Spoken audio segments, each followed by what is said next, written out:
ये कहानी शुरू होती है उस दौर से जब दुनिया ने अभी पिरामिड्स का नाम भी नहीं सुना था। तब एक देश था खांडक, जहाँ हर सांस, हर कदम और हर सपना राजा के हुक्म के नीचे जीता था। खांडक के लोग सदियों से चाहते थे कि उनका मुल्क दुनिया का सबसे ताकतवर मुल्क बने, मगर किस्मत ने उन्हें ऐसा राजा दे दिया जिसने ताकत को रहमत नहीं जुल्म बना दिया। उस राजा का नाम था ऑक्टॉन। वह सिर्फ एक शासक नहीं था, वह अंधेरे जादू का जानकार था। उसकी नजर एक ऐसे ताज पर थी जिसे पहनने के बाद कोई उसे कभी हरा न सके। उस ताज का नाम था सबैक, और उसे बनाने के लिए चाहिए था एडर्नियम नाम का एक रहस्यमयी पत्थर जो सिर्फ खांडक की धरती में पाया जाता था। ऑक्टॉन ने अपनी ही प्रजा को गुलाम बनाकर उस पत्थर की खुदाई में झोंक दिया। लोग भूखे, थके और टूटे हुए हाथों से मिट्टी कुरेदते रहते। जिसे भी पत्थर का कोई टुकड़ा मिलता वह डरते डरते भागकर पहरेदार को दे देता, क्योंकि थोड़ी सी देर भी उसकी जान ले सकती थी। कई बार तो रास्ते में ही दूसरे गुलाम उस पर टूट पड़ते ताकि इनाम खुद ले सके। एक दिन जाओ नाम के गुलाम को पत्थर का एक टुकड़ा मिला। जैसे ही उसने उसे उठाया, आसपास के लोग उस पर झपट पड़े। तभी हारू नाम का एक लड़का बीच में आ गया। उसने जाओ को बचाया और खुद उसे लेकर पहरेदार तक पहुंचा। लेकिन जैसे ही जाओ ने इनाम मांगा,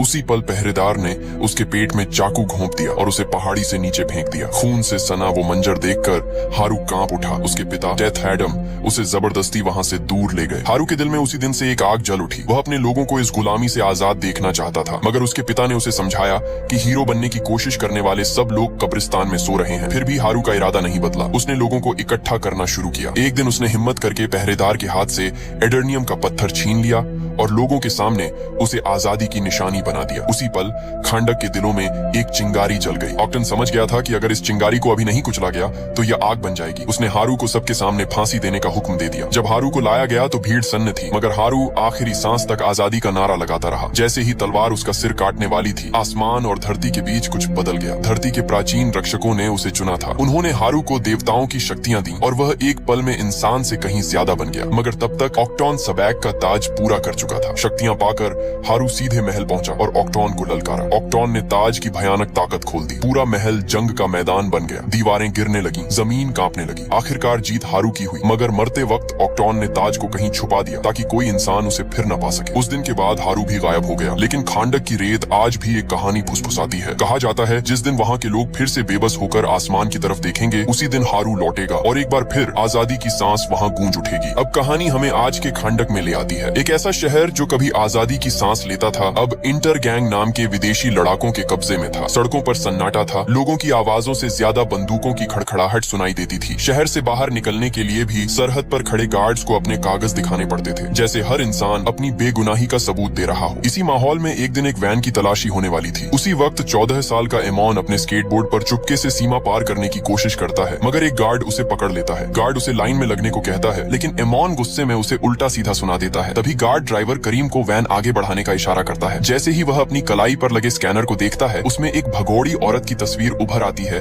नाम होता है एड्रियाना, और वही एड्रियाना उस वैन के अंदर छुपी होती है। बाहर एमॉन गाड़ी के साथ साथ चलता रहता है, क्योंकि वह कोई और नहीं, एड्रियाना का बेटा था। असल में एड्रियाना सबैक ताज को ढूंढने के मिशन पर निकली थी और एमॉन भी अपनी माँ के साथ जाना चाहता था, लेकिन एड्रियाना किसी तरह उसे समझाकर वापस घर भेज देती है। इसके बाद वैन एक पहाड़ के पास रुकती है। कहा जाता था कि यहीं कहीं सबैक ताज छुपा हुआ है। एड्रियाना अपनी दादी से मिला एक पेंडेंट निकालती है जो एडर्नियम पत्थर से बना था। समीर उसे देखकर कहता है कि अगर इसे चोर बाजार में बेच दिया जाए तो अच्छी खासी रकम मिल सकती है, मगर यह उनके परिवार की पीढ़ियों से चली आ रही निशानी थी, इसीलिए एड्रियाना के लिए इसकी कीमत पैसों से कहीं ज्यादा थी। ड्राइवर करीम, जो एड्रियाना का भाई भी था, हंसते हुए कहता है कि विरासत में उसे तो बस एक पुराना कोट और गंजापन मिला है। थोड़ी देर बाद तीनों पहाड़ पर चढ़ जाते हैं और ताज की तलाश शुरू करते हैं। करीम गाड़ी में ही रुककर पहरा देने लगता है। जैसे ही वे अंदर बढ़ते हैं, इस्माइल अचानक गायब हो जाता है। समीर उसे ढूंढने निकल पड़ता है। उधर बाहर करीम अपनी गाड़ी में बैठा गाने सुन रहा होता है। तभी वह देखता है कि समीर पहाड़ से नीचे गिरता चला आ रहा है। वह मदद के लिए दौड़ता है, मगर तभी कई फौजी उसे चारों तरफ से घेर लेते हैं। अंदर इस्माइल अचानक एड्रियाना के सामने आ खड़ा होता है। एड्रियाना घबरा जाती है और पूछती है कि समीर कहाँ है। इस्माइल हल्की मुस्कान के साथ कहता है वो थोड़ी ठंडी हवा खाने गया है। कुछ ही देर में दोनों टेथ एडम की मजार तक पहुंच जाते हैं। उसे थोड़ी दूरी पर सबैक ताज मौजूद होता है। एड्रियाना दो बड़ी चट्टानों के बीच कूदकर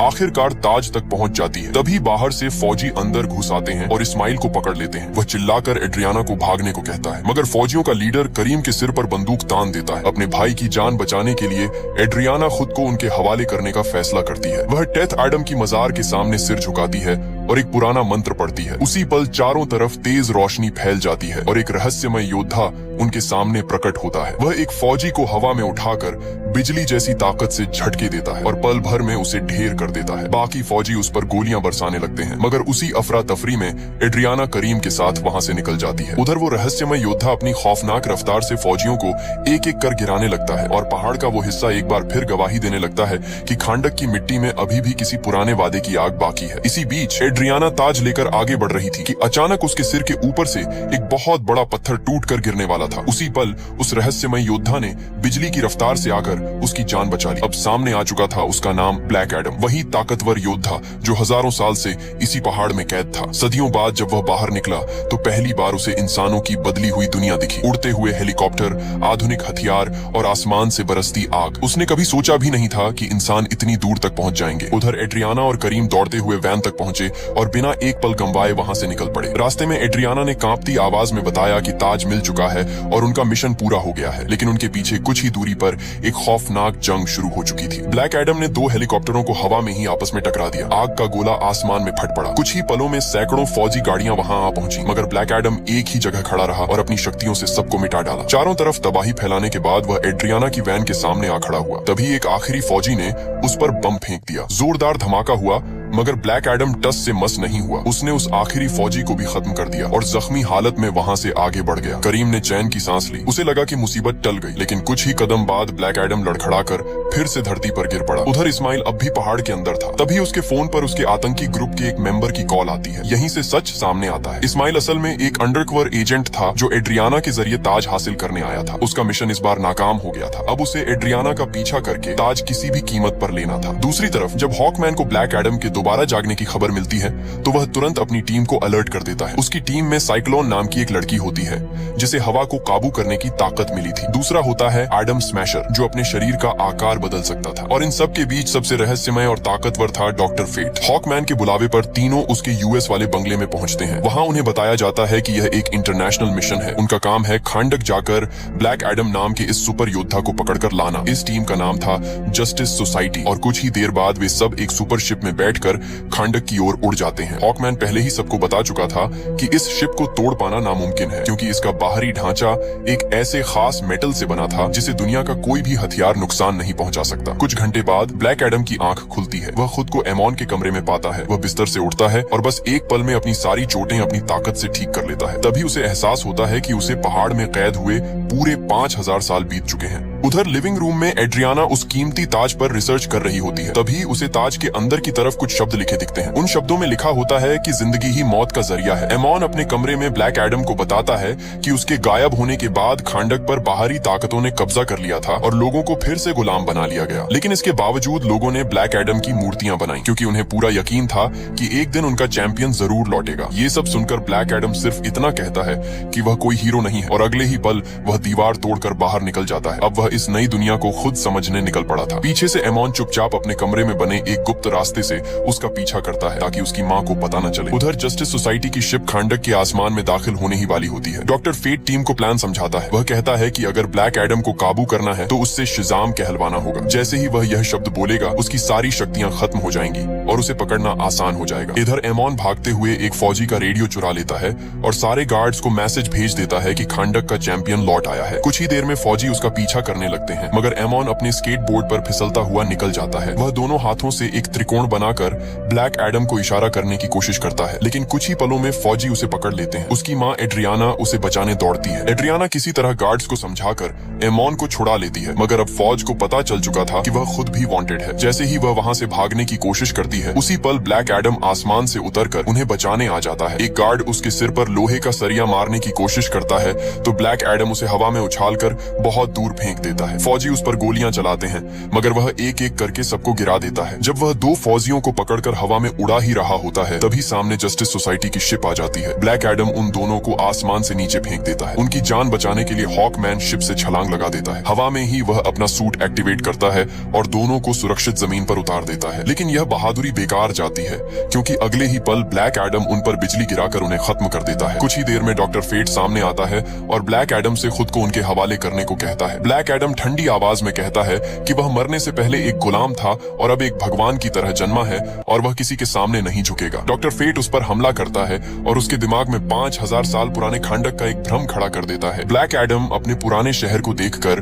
पल भर के लिए थम जाता है और उसी पल हॉकमैन उस पर जोरदार वार कर देता है। गुस्से में ब्लैक एडम हॉकमैन को बिजली के झटके देता है और हवा में उठाकर पीटने लगता है। तभी डॉक्टर फेट बीच में आकर ब्लैक एडम को वापस जमीन पर दे मारता है। अब बारी थी साइक्लोन और एडम स्मैशर की। साइक्लोन ने दोनों हाथ उठाए और हवा को अपनी मुट्ठी में कस लिया। अगले ही पल आसमान में एक भयानक बवंडर खड़ा हो गया। उसी बवंडर के अंदर से लोहे के सरिये उड़ते हुए ब्लैक एडम की तरफ बढ़े, जैसे उसे जकड़कर कैद करना चाहते हो, मगर ब्लैक एडम ने एक झटके में खुद को आजाद कर लिया। डॉक्टर फेट ने फिर से उसे काबू में करने की कोशिश की। साइक्लोन और हॉकमैन ने मिलकर आखिरी हमला किया, लेकिन अब ब्लैक एडम पूरी तरह भड़क चुका था। उसने अपनी सारी ताकत एक साथ खोल दी और एक ही वार में सबको जमीन पर गिरा दिया। उसे लगा लड़ाई खत्म हो चुकी है। तभी एडम स्मैशर अपने भारी मुक्के के साथ सामने आया। एक जोरदार वार में ब्लैक एडम की पसलियां तक हिल गईं, मगर जैसे ही ब्लैक एडम सीधा हुआ, उसने एक ही घूंसे में एडम स्मैशर को बेहोश कर दिया। आसपास खड़े लोग खुशी में उसके नाम के नारे लगाने लगे और ब्लैक एडम वहां से चला गया। डॉक्टर फेट ने अपनी टीम को रोक दिया। उसने साफ कह दिया कि अब कोई भी उसका पीछा नहीं करेगा, क्योंकि वह जानता था कि इस वक्त उनमें से किसी के पास उसे हराने की ताकत नहीं है। इसके बाद वह अपनी टीम के साथ एड्रियाना के पास पहुंचा। उसने एक दर्शन में देखा था कि सबैक का ताज एड्रियाना के आसपास ही है, मगर एड्रियाना ने साफ कह दिया कि उसके पास ऐसा कोई ताज नहीं है। असल में लड़ाई के दौरान एमॉन चुपचाप ताज अपने बैग में डालकर निकल गया था। अब एड्रियाना जस्टिस सोसाइटी के साथ उस पुराने महल की तरफ चल पड़ी जहाँ ब्लैक एडम रहता था। प्राचीन कथाओं में कहा जाता है कि 5000 साल पहले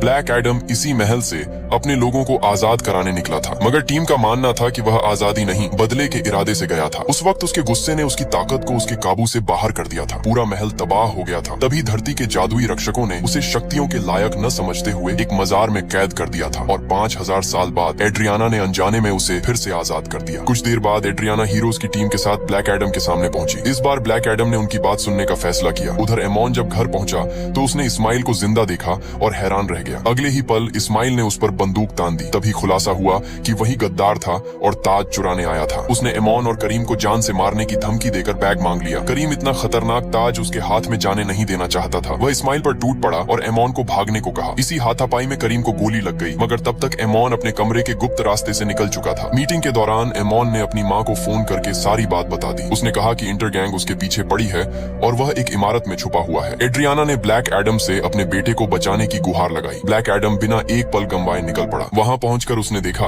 कि आतंकवादियों ने एमॉन को पकड़ रखा था। उसने उन्हें छोड़ने को कहा, मगर जवाब में उन्होंने एमॉन को ऊपर से नीचे फेंक दिया। एन वक्त पर ब्लैक एडम ने उसे पकड़ लिया। जैसे ही वह बाकी आतंकियों की तरफ बढ़ा, उसी दौरान इस्माइल एमॉन के सिर पर बंदूक रखकर उसे अपने साथ ले गया। उसने बैग खोलकर पूछा कि ताज कहाँ है, मगर एमॉन चुप रहा। इस्माइल उसे बंधक बनाकर ले गया। जब ब्लैक एडम को यह पता चला तो उसका गुस्सा आसमान छू गया। इस्माइल एमॉन को एक उड़ने वाली मोटरसाइकिल के ट्रंक में छुपा चुका था। वहीं से एमॉन ने अपनी माँ को फोन कर बताया कि वह कैद में है। ये सुनते ही जस्टिस सोसाइटी भी उसे बचाने के लिए निकल पड़ी। ब्लैक एडम एक के बाद एक मोटरसाइकिलों को रोककर तलाशी लेने लगा और रास्ते में आने वाले दुश्मनों को खत्म करता गया। हॉकमैन ने उसे लोगों की जान लेने से रोका, मगर ब्लैक एडम किसी के हुक्म मानने वाला नहीं था। आखिर में उसने आखिरी मोटरसाइकिल भी देख ली और कहा कि एमॉन यहाँ भी नहीं है। असल में इस्माइल ने ये सब ध्यान भटकाने के लिए किया था। वह खुद एमॉन को लेकर एक ट्रक में फरार हो चुका था। उधर डॉक्टर फेट एड्रियाना के घर पहुंचा। उसे पता था कि ताज यहीं कहीं छुपा है। वहां उसने करीम को गोली से जख्मी हालत में जमीन पर पड़ा देखा। उसकी हालत नाजुक थी और उसे लग रहा था कि उसका आखिरी वक्त आ गया है, मगर डॉक्टर फेट ने उसे शांत रहने को कहा। उसने बताया कि उसे भविष्य की झलक दिखती है और करीम की मौत आज नहीं होगी, उसकी मौत बिजली के झटके से होगी। ये सुनकर करीम ने राहत की सांस ली, लेकिन मजाक में बोला कि अब शायद उसे इलेक्ट्रिशियन का काम छोड़ना पड़ेगा। करीम को शिप में इलाज के लिए ले जाया गया। तभी एड्रियाना घर पहुंची और डॉक्टर फेट को देखकर चौंक गई। फेट ने उसे यकीन दिलाया कि वे सब मिलकर एमॉन को ढूंढ निकालेंगे। कुछ ही देर में ब्लैक एडम और हॉकमैन भी वहां पहुंच गए। वे अपने साथ इंटर गैंग के 2 गुंडे लाए थे